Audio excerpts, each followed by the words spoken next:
Hello guys, today we're looking at the Black Series Walmart exclusive 3 3/4 inch Luke Skywalker. This figure is a repaint of the Vintage Collection lightsaber construction version and it comes with slightly different accessories, which I'll get onto now. This figure comes included with 5 accessories, the first one being his lightsaber being constructed. You can see here the lightsaber construction tool right there, Luke Skywalker's green lightsaber,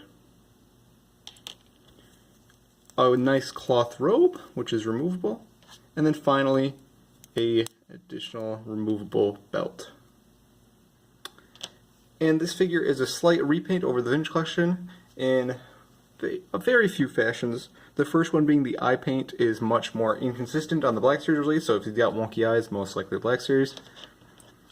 The belt includes different paint operations. On the Vintage Collection, the buttons were slightly more gold tinted. And on the boots, there's much more dirt at the tip. So if you're looking to guarantee that you get a Vintage Collection or Black Series, those are your little ones to look out for. And then the final accessory here that I mentioned before, the cape, is actually a completely different cape. It's much smaller, much less billowing on him, which, mind you, doesn't match the cape that he wore during lightsaber construction, since he just wore a hood more so than an actual robe. But it is a nicer accessory than the Vintage Collection. So, all in all, it's about at the same level as the Vintage Collection.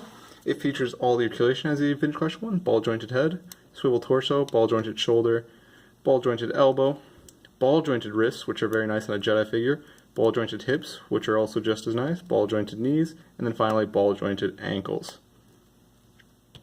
So this figure used to be, when it was just in the days of the Vintage Collection, used to be a little more expensive than most others. So it was nice that we got a repack. Unfortunately, this was the only good figure in the first wave of the Black Series Walmart case assortment, though, considering the Darth Vader and Chewbacca figures are terrible, which I'll get onto with my next reviews of those. But this figure was a very welcome repaint. The accessories are well painted. The figure overall is pretty well painted, but the eyes are just kind of buggy on mine and a few others that I've seen, which they're not terrible. I've definitely seen worse. And the cape, though, they recut the cape to a much nicer size. Again, it's not accurate at all, but it is a much nicer cut cape. So overall, as a repaint, this figure did good. It improved in some areas, not all, unfortunately. It kind of took a step back with the head sculpt, with not the head sculpt, but the head paint here. As you can see, the eyes are kind of buggish or whatnot.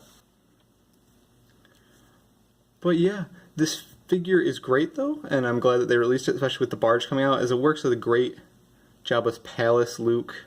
Obviously you don't get the cape, but you still get most of the aspect with the nice robes coming down that he didn't wear on the Death Star or whatnot.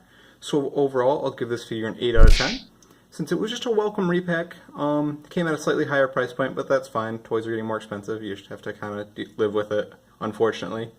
But yeah, a nice little repack. And it was definitely the nicest of the inception wave of Walmart's Black Series line, which is now dead, which is good, considering how bad the distribution was. Thank you for watching.